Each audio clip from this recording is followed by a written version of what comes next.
উপস্থিত আমন্ত্ৰিত অতিথিসকল,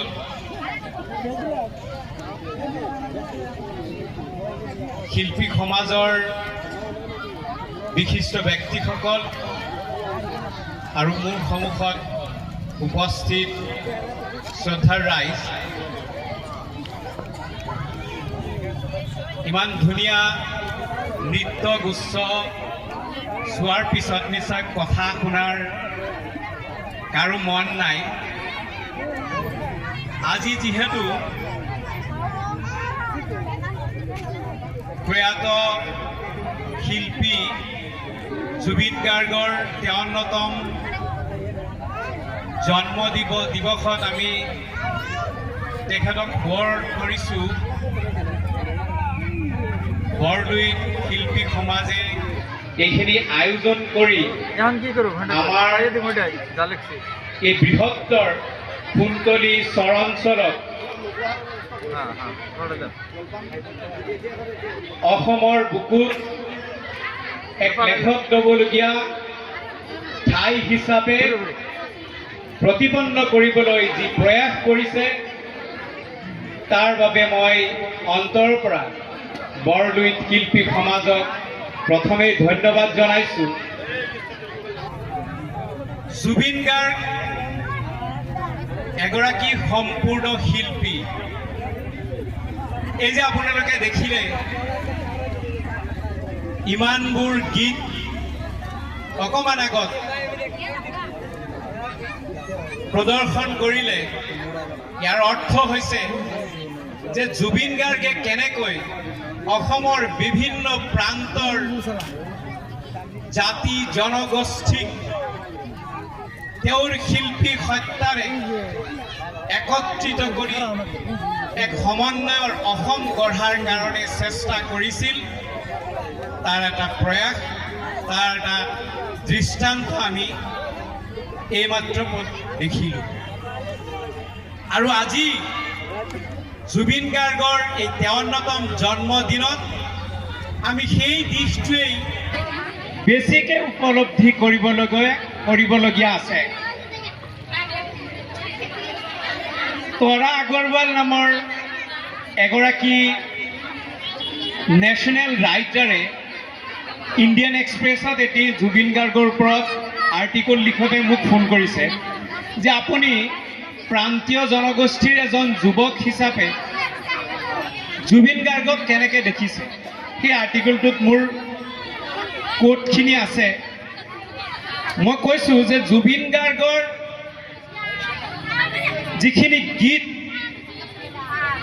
যিখিনি শিল্প কৰ্ম, তাৰ মাজেৰে মই এজন চৰৰ যুৱক হিচাপে নিজকে অসমীয়া হিচাপে দেখিবলৈ এটা সুযোগ পাইছোঁ। জুবিন গাৰ্গে নিজৰ শিল্প কৰ্মৰ জৰিয়তে সেই কামখিনি কৰি থৈ গৈছে।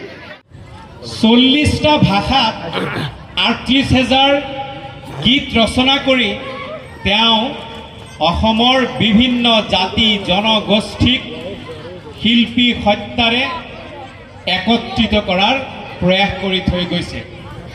গতিকে আজিৰ দিনটোত আমি এটা কথাই মনত ৰাখিব লাগিব যে অসমত সমন্বয় ভাল নোপোৱা মানুহবোৰে যিমানেই নিবিচাৰক কিয় অসমৰ পাহাৰ ভৈয়াম চৰ চাপৰি সকলো মানুহেই জুবিন গাৰ্গৰ জাষ্টিছ, জুবিন গাৰ্গৰ ন্যায় বিচৰাৰ পৰা কেতিয়াও পিছ হুহুকি নাহে। এই কথাটো অসমত সমন্বয় ভাল নোপোৱা মানুহে মনত ৰখা দৰকাৰ। আমি কুন্তলীৰ পৰাও সেই আৱাজ, সেই কণ্ঠ আমি শক্তিশালী কৰি কৈছোঁ যে জুবিন গাৰ্গক ন্যায় দিবই লাগিব।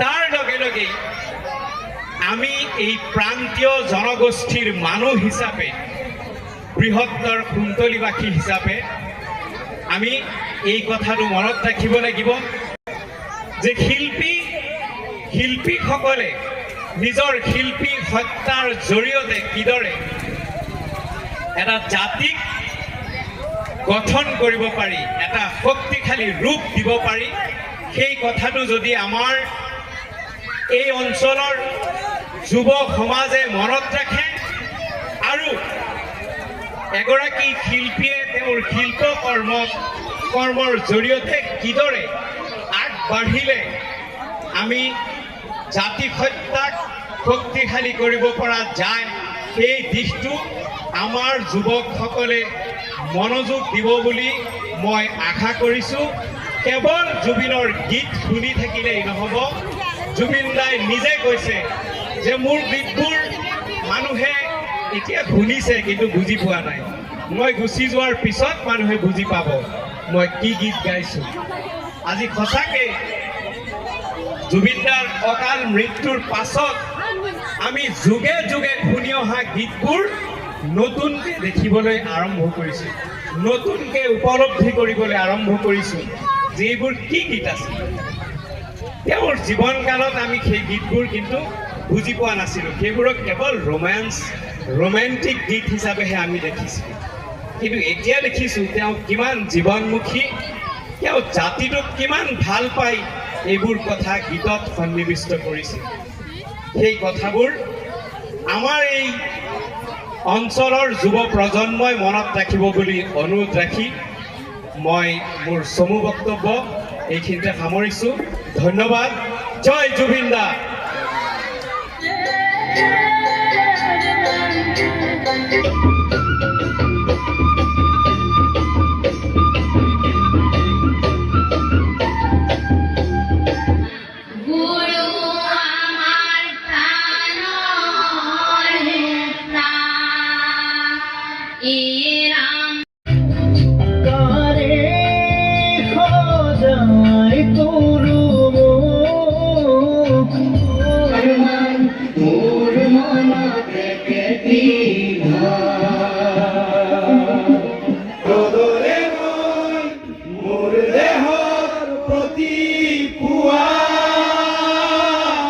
Oh